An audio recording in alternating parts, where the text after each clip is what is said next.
Welcome to new TV Telugu. అధికారం చేపట్టిన తర్వాత చేపట్టిన తొలి హస్తినా మిషన్ ను సక్సెస్ఫుల్ గా కంప్లీట్ చేశారు ఆంధ్రప్రదేశ్ ముఖ్యమంత్రి చంద్రబాబు నాయుడు. ప్రధాని మంత్రి నరేంద్ర మోడీతో పాటు పలువురు కేంద్ర మంత్రులతో వరుస భేటీ అయ్యారు. ఏపీకి అండగా నిలవాల్సిన అవసరాన్ని వివరించారు. హైదరాబాద్ చేరుకున్న చంద్రబాబు రేపటి బిగ్ మీట్ పై ఫోకస్ పెట్టారు.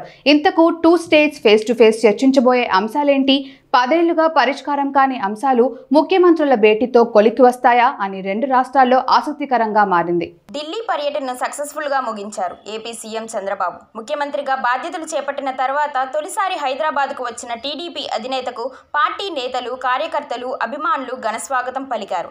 అంతకుముందు ఏపీ ముఖ్యమంత్రిగా బాధ్యతలు చేపట్టిన అనంతరం తొలిసారి ఢిల్లీ పర్యటన చేపట్టిన చంద్రబాబు ఈ పర్యటనలో ప్రధాని మోదీతో పాటు పలువురు కేంద్ర మంత్రులతో వరుస సమావేశాలు నిర్వహించారు.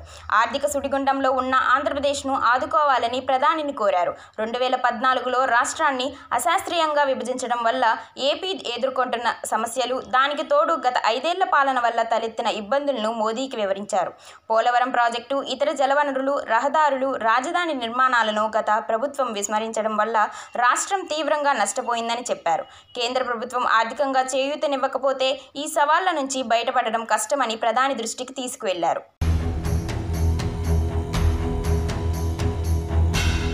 మరోవైపు ప్రజాభవన్లో జరగనున్న ఏపీ, తెలంగాణ ముఖ్యమంత్రుల భేటీకి అధికారులు అన్ని ఏర్పాట్లు చేశారు. సాయంత్రం 6 గంటలకు ప్రజాభవన్లో చంద్రబాబు, రేవంత్ రెడ్డి సమావేశమవుతారు.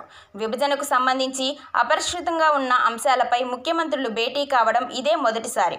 కృష్ణా జలాల పంపిణీ, కోర్టుల్లో ఉన్న పిటిషన్లను వెనక్కి తీసుకోవడం, భద్రాచలం మండలంలోని 5 గ్రామాలను తిరిగి తెలంగాణకు ఇవ్వడం, పలు ఉమ్మడి సంస్థల ఆస్తుల అప్పుల పంపిణీలో నెలకొన్న ప్రతిష్టంభన, 2 రాష్ట్రాల మధ్య ఉద్యోగుల విభజన వంటి అంశాలపై సీఎంల మధ్య చర్చ జరిగే అవకాశం ఉంది. ప్రధానంగా షెడ్యూల్ 9, షెడ్యూల్ 10లో ఉన్న సంస్థల విభజనపై చర్చించనున్నారు.